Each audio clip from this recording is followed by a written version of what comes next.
The first thing that I wrote in my notes app this week was, did British people walk around saying I love Americans when Jersey Shore came out the same way that I do with British people because Love Island exists? Dude, where are you? Pick up your phone. We're on a summer party tonight, and you're obviously invited, so call me back. Okay, love you. Bye.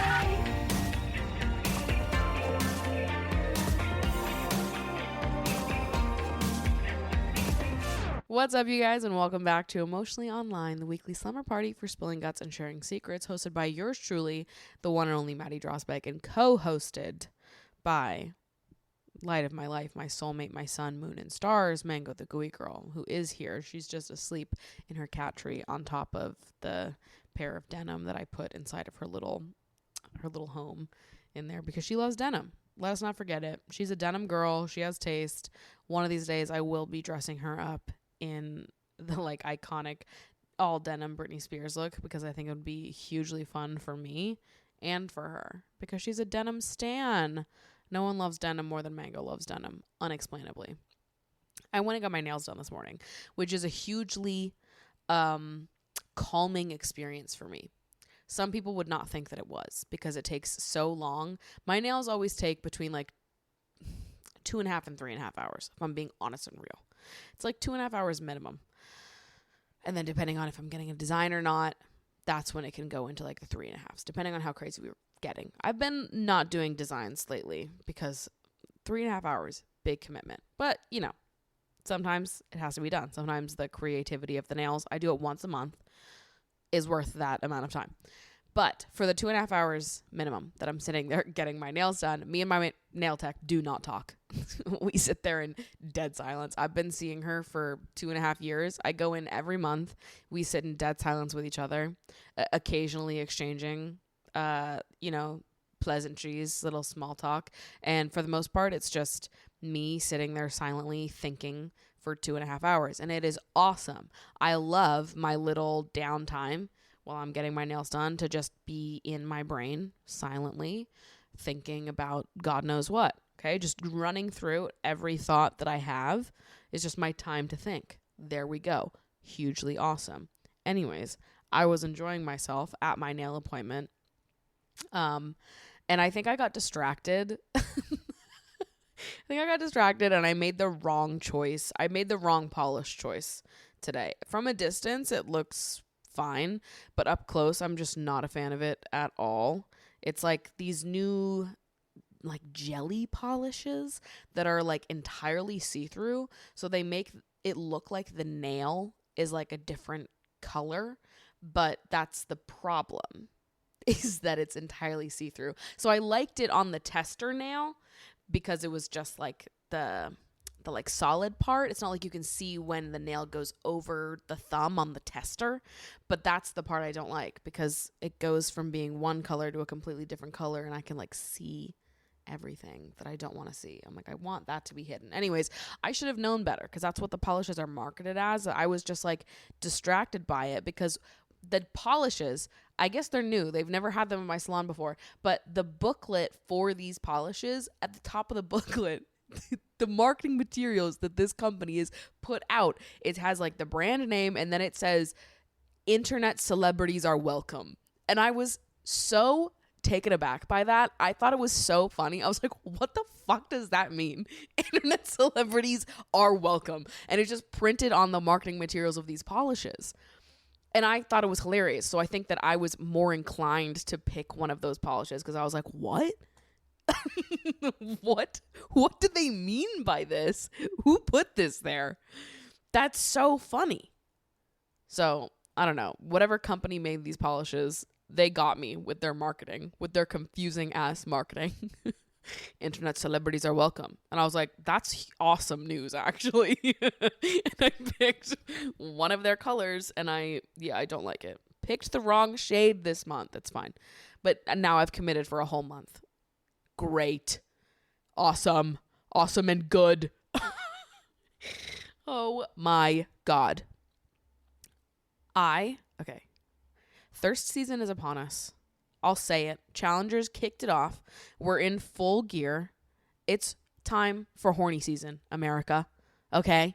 Sue me. Sue me. I watched Challengers and now I've been watching so much threesome porn. Kill me. Literally shoot me on spot if I'm not allowed to do that, okay? I'm just a girl and I'm having a good time. Fuck me, okay? It's thirst season. What am I supposed to do? I'm having a good time. It is thirst season. I'm celebrating accordingly.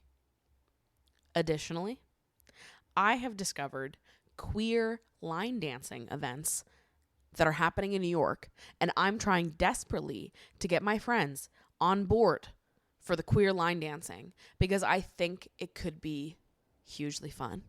I think it could be hugely fun to get my tits out and go line dance with a lot of other hot queer people. I would get a new pair of little dancing boots, little dancing shoes, and I would do my little line dance, and I want to flirt. I want to flirt. Is that too much to ask for? Is giving me an opportunity to flirt with queer women because they're the only people I want to flirt with right now. Men are actually not allowed to speak to me for the next year. Only women. Only queer women. So I need to go to queer line dancing. And I need to be sweaty around other hot women. Okay? Sue me. Sue me. I'd like to have a good time. Sue me. I'm going to have a good summer. Okay? Blame challengers. If you're mad about it, blame challengers. That's all I have to say. All right? Queer line dancing. So much fun. I'm trying to go. I went line dancing when I was in high school. There was this place that did line dancing. It was like a bar, but you didn't have to be 21 to go. I think you just had to be 16 to go dance. But then they'd like give you a wristband so you couldn't drink, but you could dance at this place. I think it was called The Ranch. I don't know. They played mostly country music, which I don't like, notoriously. But I had friends that went, and they liked country music, and I met them through the dance studio. So I was like, sure, I'll go dance. And the dancing part was super fun. But I didn't love the crowd that place attracted, nor the music they played. So when I discovered queer line dancing that happens fucking right here in Brooklyn, I was like, don't tell me what a good time, bitch. I love dancing. But the thing is that when people are like, let's go dancing, most people don't actually dance when they say that. They're like, what they mean is we're just going to like bounce around on a fucking dance floor, which I have no interest in doing. I have no interest in that. When people say, oh, I want to go dancing, and they mean like, let's just bounce around on a sweaty dance floor. No, that's absolutely not the vibe for me. If we're going to go dancing, I want to like dance. I want to be like busting out choreography. Okay. I want to be like getting into it and doing dance battles with each other on the floor. Line dancing, hugely fun because it's the easy version of that. You don't have to come up with it yourself. It's given to you. And everyone looks hot doing it. Yeah, I feel like it could be awesome this summer. And it's just something to consider. It's something that I'm hugely considering. It's something I need all of my friends to consider because I think it could be fun for us. So much. Okay? I've been having a week. Okay?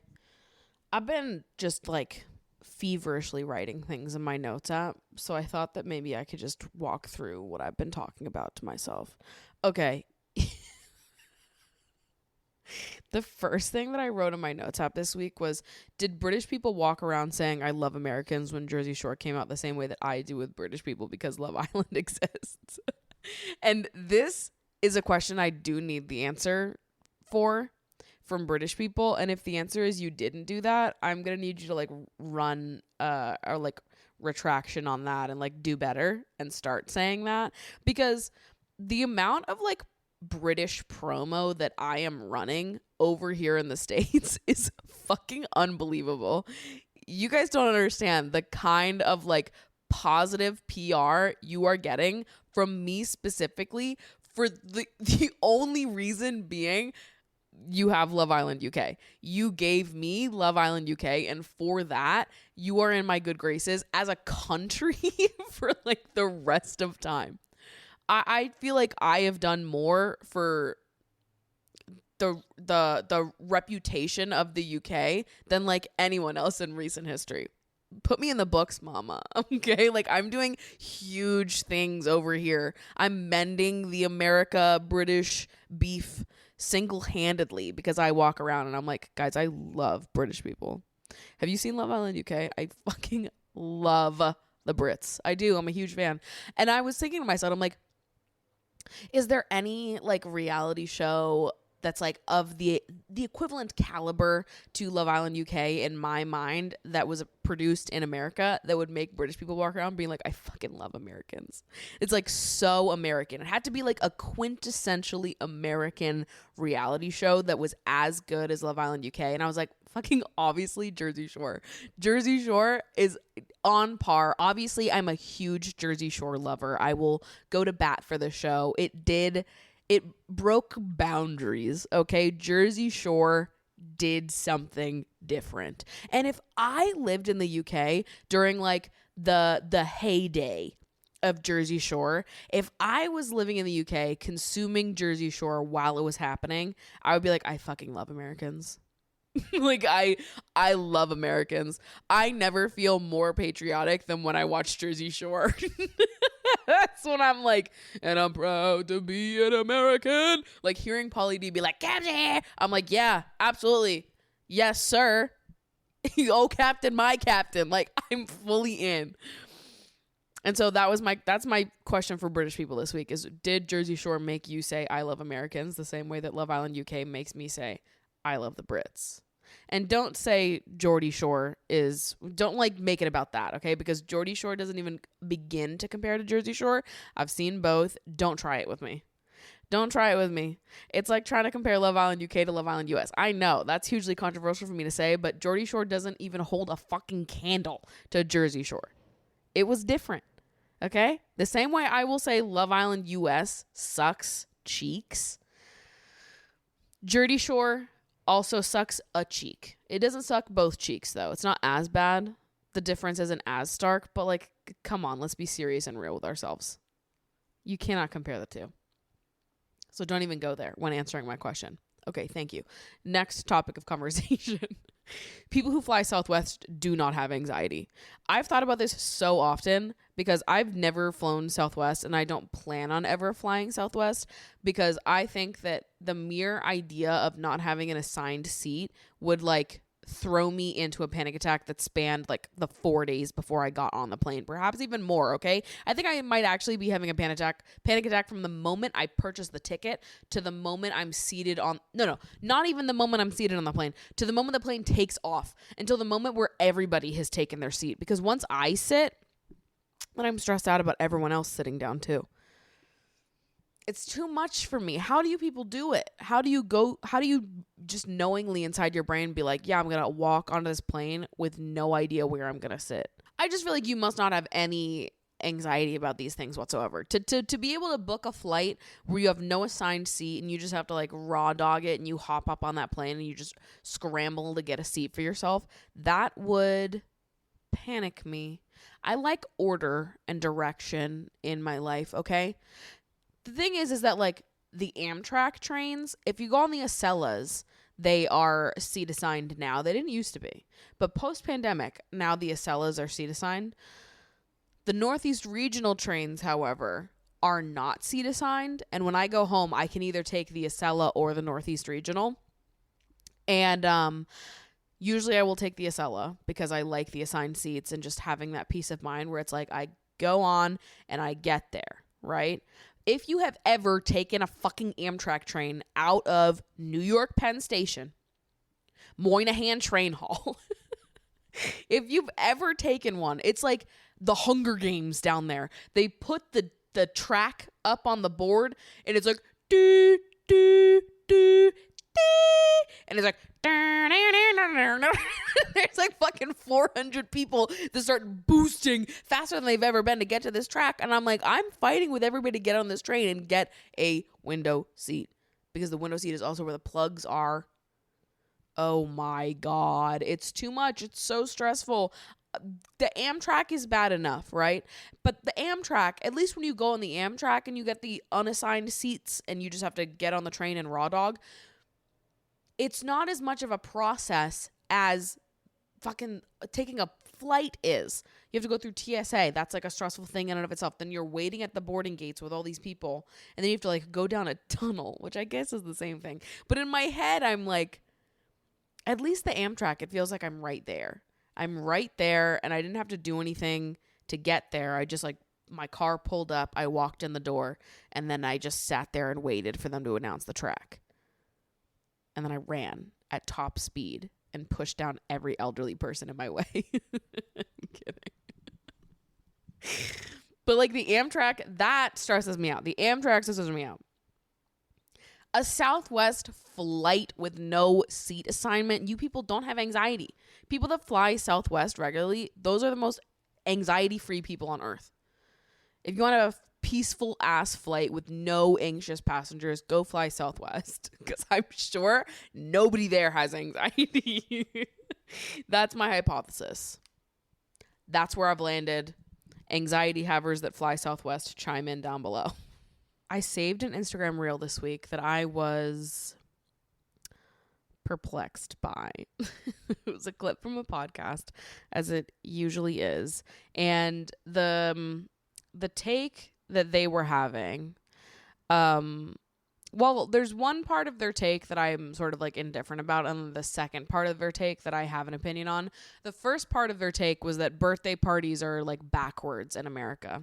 And in America, the like weight of making the birthday special falls more on the friends than it does on the individual. And perhaps in other countries, most people on their birthdays are like buying drinks for other people, not having people buy drinks for them. Like the birthday haver, the person whose birthday it is the one paying versus other people coming and paying and giving you gifts. The way that it is usually done in the States. That was the first half of their take that I'm sort of indifferent about. And then the second half of their take, though, was to say that like the way we do birthdays in America is a burden. That birthday parties, the way we do them, are a burden on the people you love the most, which I just couldn't disagree with more. But I'll let you listen to the clip so you get the full context here. The show was called The Beauty and the Greek Show. This is what they had to say. I do not think the way in which we celebrate birthdays here in America is correct. It does not make sense to me to burden all the people you love the most in your life to have to collectively come together, come out for your birthday, and then have them pay for a meal, drinks, gifts, just to celebrate your special day. Back home in Greece, when I was growing up, you go out for your birthday and you pay for everybody. It's like, okay, I'm organizing this whole thing. It's the celebration for my day. Let me take care of everybody's drinks. I think that's the way it's done in the rest of the world for the most part. I think that's fair. So half of the take I feel kind of indifferent about, which is the part that is more just an observation and like the cultural differences and how we celebrate birthdays, which I think is fine. There's no right or wrong way, right? And I think if you have the means to pay for everybody on your birthday, then like for sure do it.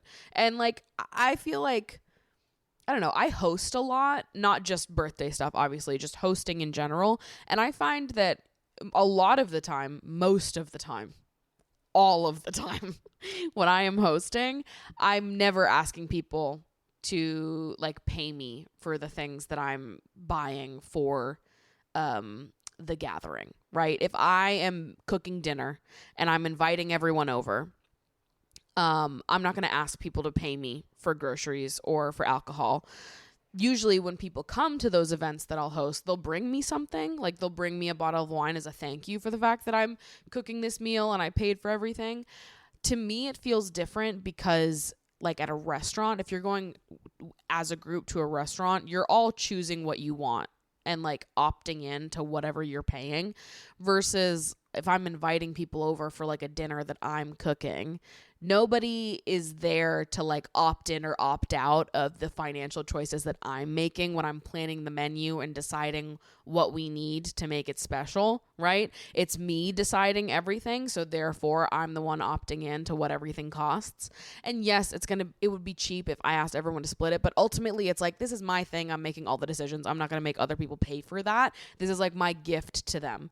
I'm hosting, this is my treat. This is fun for me to do, and like my way to show love to all of the people that I invited to said event. Birthdays are different though, because birthdays are a direct celebration of the person. Yes, we do end up planning our own birthdays a lot of the time, especially if you're single. I think if you're in a relationship, maybe you end up having your birthdays planned for you more often. I don't know. But it's like, yeah, I'm planning the whole party myself, but it's a party for me versus like my other hosting things. I'm hosting for my guests. Birthdays, it is about me. It should be about you on your birthday. Absolutely.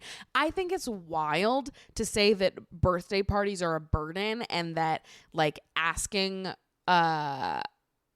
for the people that you love most to like come together and celebrate you on your birthday, saying that is a burden is so lame to me.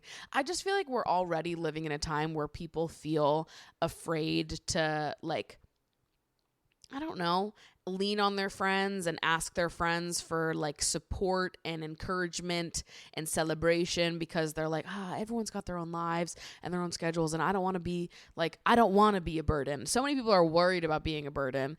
So I hate this take that like birthday parties, a sweet, innocent celebration of life that we all do. The fact that the idea that asking your friends to celebrate you would be a burden it's just like a lame take to me. Because also I don't think that birthdays, nobody's saying for my birthday you have to drop a fucking band on me, right? For someone's birthday, it's like, can you write me a card? Can you be thoughtful? Can you sit here and spend time with me? Like, it's not a burden to ask people to come celebrate with you.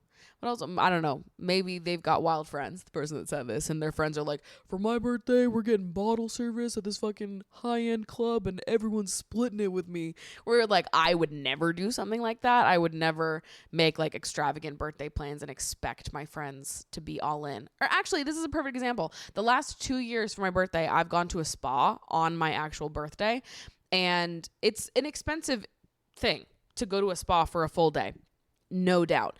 And both years I have just said like an open invitation. I've posted on my Instagram close friends and been like, this is what I'm going to do on my birthday. I'm going to do it alone. But if any of you guys would like to come, I would love company. So that way, if people want to come, if they have the means to join me, they can. And if they don't have to, because I would be happy to do it by myself too.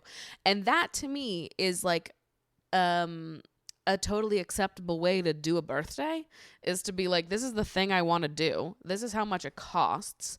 If you can swing it and you want to come, feel free. If you can't and you don't, also doesn't matter to me because I will go by myself and have a good time. It's not about money. Birthdays have never been about money. Who said that? They're not. It's about giving people your time and thoughtfulness and celebrating someone you love. If a birthday is a burden to you, I feel like that's not your friend. Like if any of my friends said that coming over to my house and singing happy birthday to me was a fucking burden, I'd be like, you just don't like me that much. You know? I don't know. I get the sentiment, but I guess I'm just not in the school of belief that money has to be so like explicitly tied to like a successful birthday. I also don't think that's what most people want on their birthday. Like, yeah, paying for a meal, gifts, drinks does happen on birthdays, but if you didn't do that, I don't think the birthday haver would be offended in most cases, right? Most people on their birthday just want a fucking card and your time. Just come hang out with me. If we're going to a bar, you don't have to buy any drinks. You can get a fucking Coke.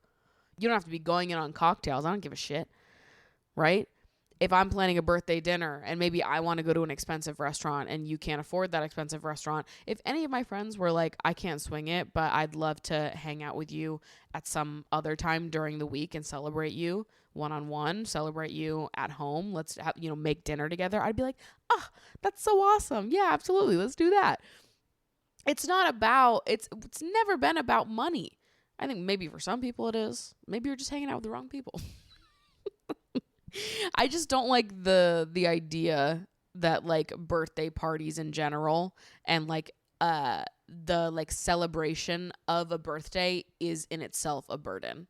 I think the money aspect can be a burden if you're friends with unreasonable people. But I think for the most part, if you're friends with normal, reasonable people with their heads screwed on about them when it comes to like being respectful of other people's finances, that is never going to be a problem. Because all people want on their birthdays is to feel like remembered and loved. That's it. And that's free. So I don't know. Birthday parties are not a burden. Go all out for your birthday. I think everybody should celebrate their birthdays in as much of an extravagant way as they want to. And you just can't expect that everyone else is going to meet you at that same financial level. But I think you can expect that people show up emotionally and like enthusiastically for you on your birthday. Absolutely. And it's not a burden to expect that. And that's that on that. Today's episode of Emotionally Online is sponsored by Care Of. Have you been taking your vitamins? Be honest. Nobody lie to me. Have you been taking them? Have you been remembering to take them? Not to flex on all of you, but I've actually been doing pretty awesome in that department lately. It's been hugely awesome to see me remembering to take my Care Of vitamins every single day. If you've never heard of them, Care Of is a health and wellness company that ships personalized vitamins, supplements, and powders straight to your door every single month. Don't know what vitamins are best for you? Well, that's kind of the whole point of Care Of, is to help you find out which vitamins are best for you. All you got to do is take a short quiz on their website that'll ask you a little bit about your health goals, and they will match you with the proper supplements and vitamins that would be best for your routine. You can take those recommendations. You can also modify them, add in supplements and vitamins that you're already taking, and then they ship them on over to you in a 30-day supply in the cutest little daily packs with your name written on them and a little quote for the day. It's hugely fun. I do enjoy it. I've been a customer of Care Of for years now. I started taking them when I was in college. It's got to be like 2017, 2018 when I first started taking Care Of vitamins, and they've been awesome just to get me the vitamins and minerals that I need in the cutest little packs that make it slightly easier for me to remember, and they're also great for travel as well. So if you're interested in trying out Care Of, you can get 50% off your first subscription when you go to takecareof.com and enter code emotionallyonline50. That is 50% off your first Care Of subscription when you go to takecareof.com and enter code emotionallyonline50.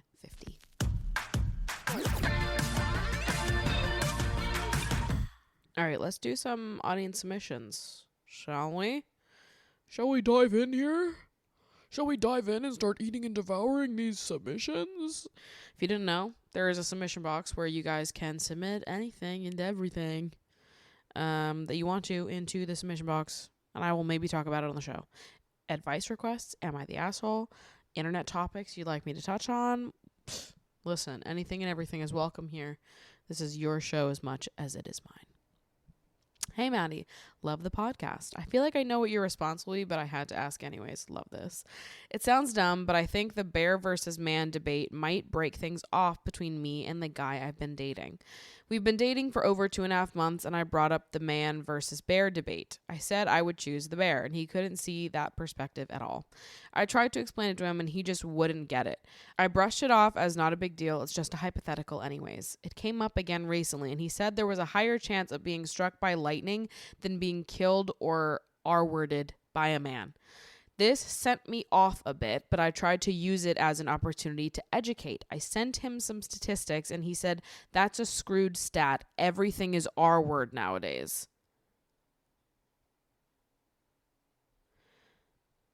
At this point, I was mad. He said we should drop the conversation because no one wins, and told me not to take it shut the fuck up. Told me not to take it so seriously. I told him how dismissive that felt and said that I needed time. I know I'm probably not overreacting, but we had the conversation over text, and some part of me feels like maybe I'm taking it the wrong way, and maybe it's not as serious as I think it is. Just for context, other than this, he's been practically picture perfect and super understanding. He's been the most kind and respectful guy I've ever dated. He does have a bit of a crude sense of humor sometimes, but nothing too concerning. His sense of humor is the main reason I feel I may be overreacting, like maybe I missed some sort of context over text. Nope. What do you think about this situation? How would you handle things? So I had to look up what the bear versus man debate was because I am not really on TikTok anymore. So I have not heard of this. So if you, like me, had not heard of the bear versus man debate, basically people were asking women if you would rather be like in the forest at night with a bear or a man, and like which was scarier, basically. If you had to choose, which one would you pick? And a lot of women were picking bear. And I started watching some people's response videos and back and forths about all of this, and I felt like people were kind of missing the point. Like when people start actually getting into like, well, here's some bear statistics for you, I'm like, well, you're missing the point completely. The point is that the same way that most everybody might go into the forest, and if you saw a bear, you'd be a little nervous. Oh, what's he gonna do? Is this bear gonna try to attack me? Is he not? Like, what's the deal? You're gonna be scared of a bear. The same way that you might feel scared of a bear in the forest is how women feel when they come into contact with men in secluded areas at night, whatever. The point here is not to go in and debate, like, what is actually safer, a bear or a man? The point is to highlight the fact that they feel that men are more of a threat in their day-to-day lives than bears are, which is the truth. So to go back and forth on this just feels like you already have missed the point. If he's going to really go back and forth with you about this and say, can't see the perspective at all. Like, what do you mean you can't see the perspective at all? Do you and I live in the same universe? Do you and I live in the same world? Clearly he doesn't, because when you said that he said that there was a higher chance of being struck by lightning than being killed or R-worded by a man, that told me everything I needed to know about this guy. Oh my God. I mean, has he ever listened when a woman has spoken his entire life? Does he have a brain? What the fuck? I'm sorry. This guy sucks. Your boyfriend sucks. You shouldn't have to try to educate your boyfriend on why sexual assault is a prevalent issue and fear among women. If any man listens to women talking about the like fear of sexual assault and gender-based violence, if any man hears a woman talks about that and their reaction is to get defensive, run. If a man hears you speaking about these topics and his reaction is to get defensive and be like, men are not that bad, no, I don't know anyone that do that, no, men. If that is their reaction, you need to get away as soon as fucking possible. That is an absurd reaction. Any normal dude, any normal fucking guy would be able to hear this conversation, is able to hear conversations about sexual assault and gender-based violence without trying to minimize the problem in some way. I mean, that's absurd. If you're a normal, well-adjusted person, you just call out shitty behavior when you see it. You don't defend it and say it doesn't exist and fucking gaslight women into being like, no, you actually shouldn't be afraid of men at all. Men are not like that. You're more likely to be struck by lightning. Shut the fuck up. No, you're not. Oh my God. What world do you live in?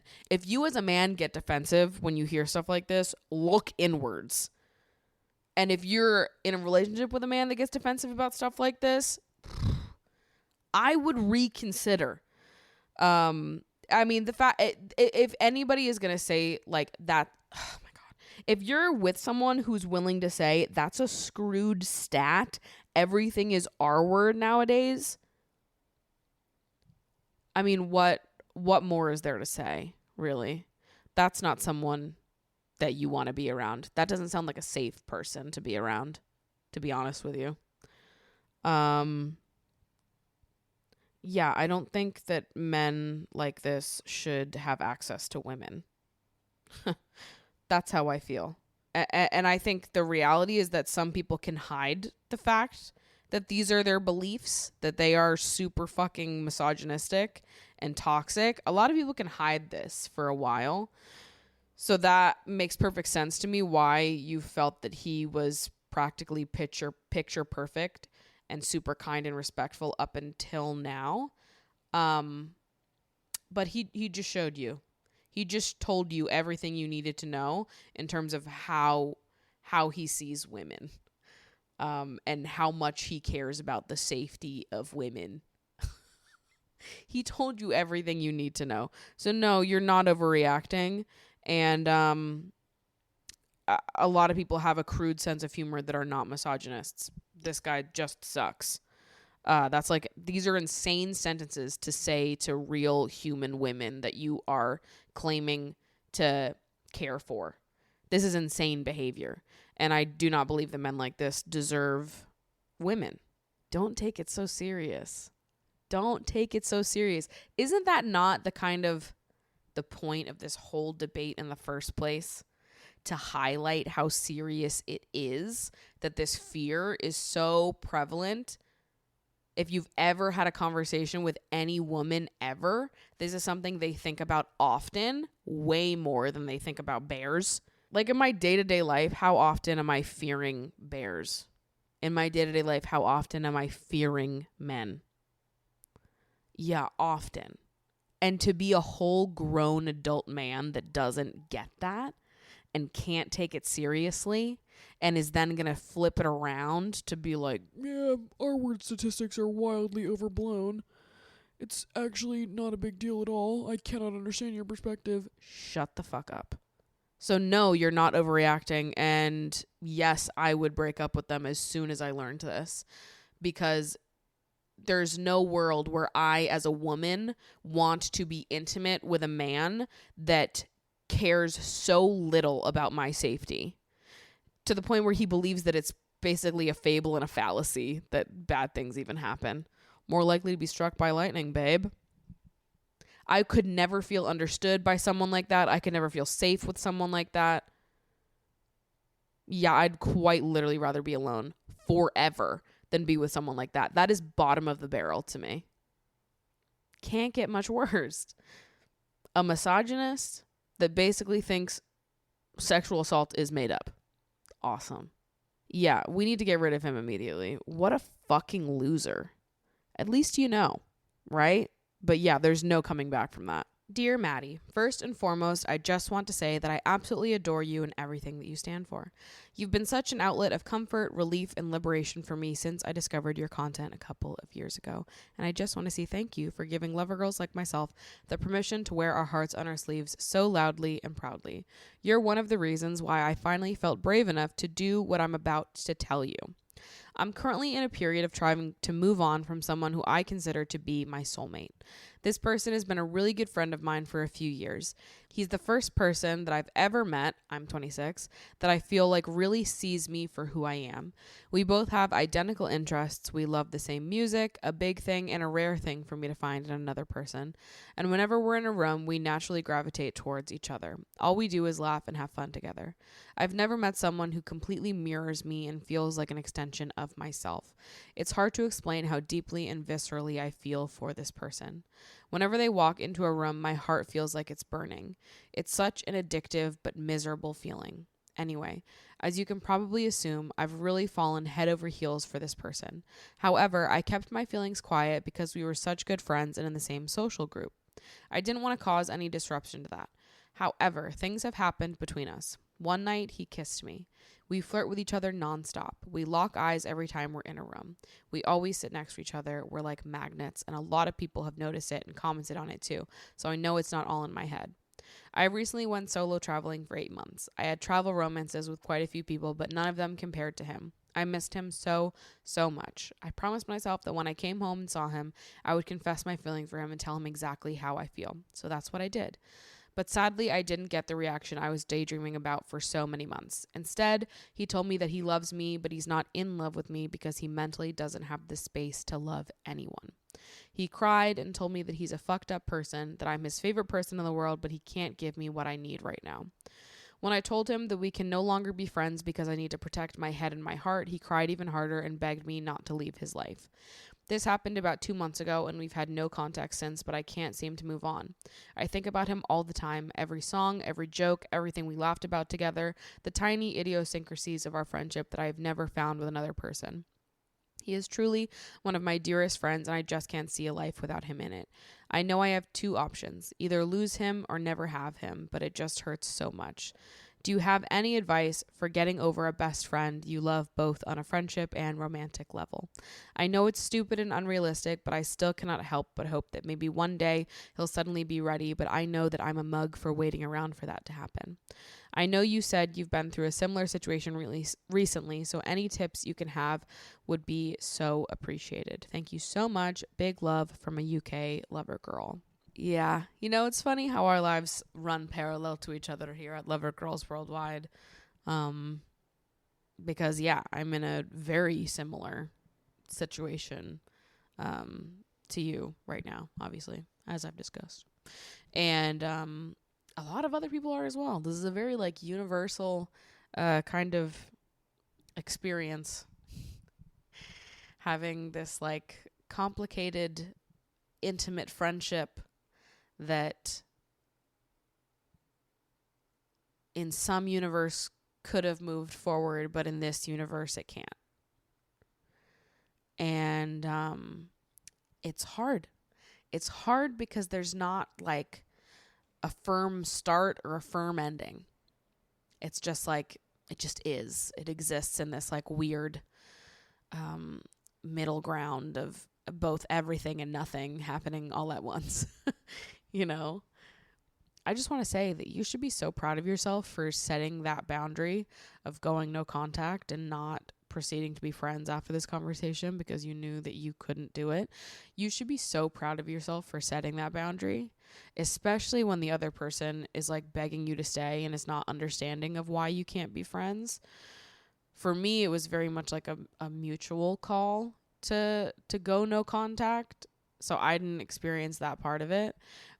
And I think it would have been so much harder if that did happen. So I just want to say I'm very impressed by you, and I'm deeply in admiration for your loyalty to yourself and your own boundaries of I cannot be friends right now after this. I can't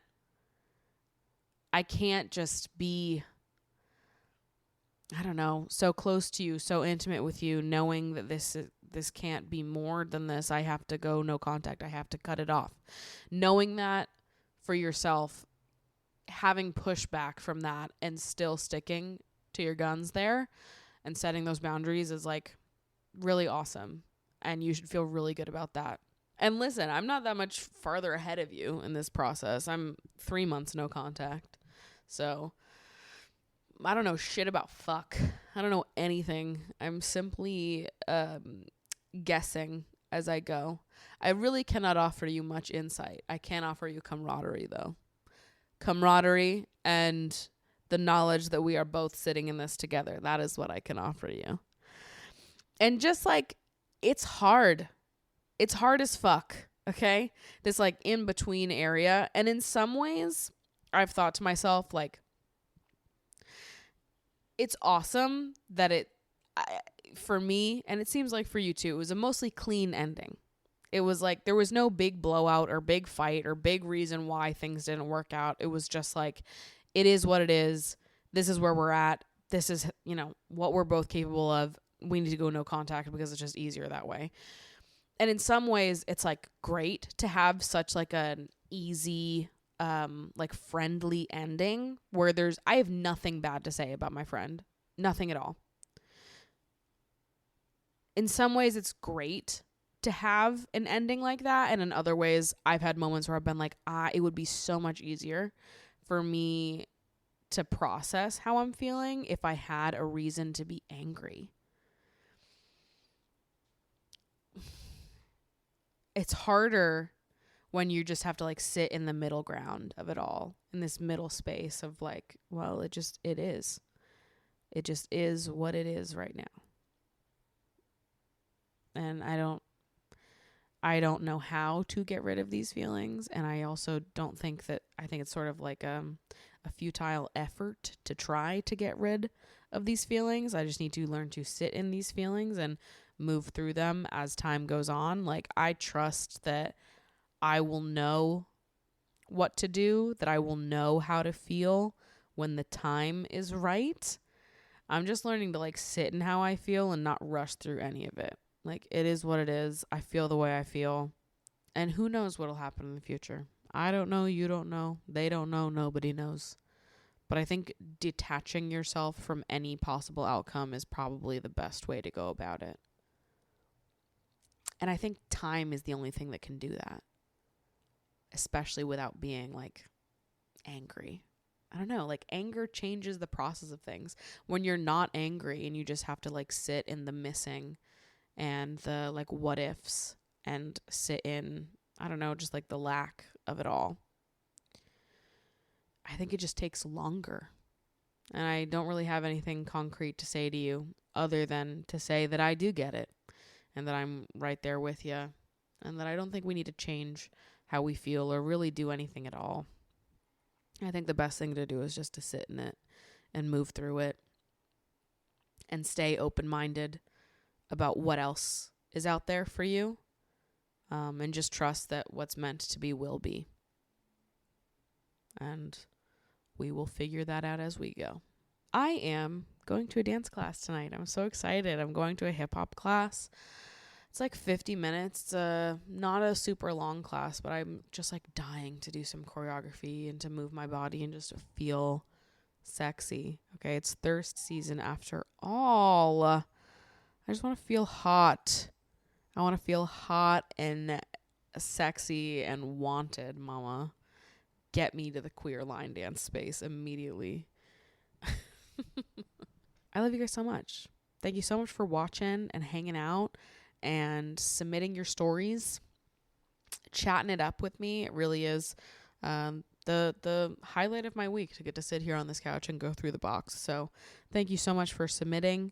Thanks for sharing your vulnerability with me. It means so much to get to share in this space with all of you and just be surrounded by other lover girls who feel deeply.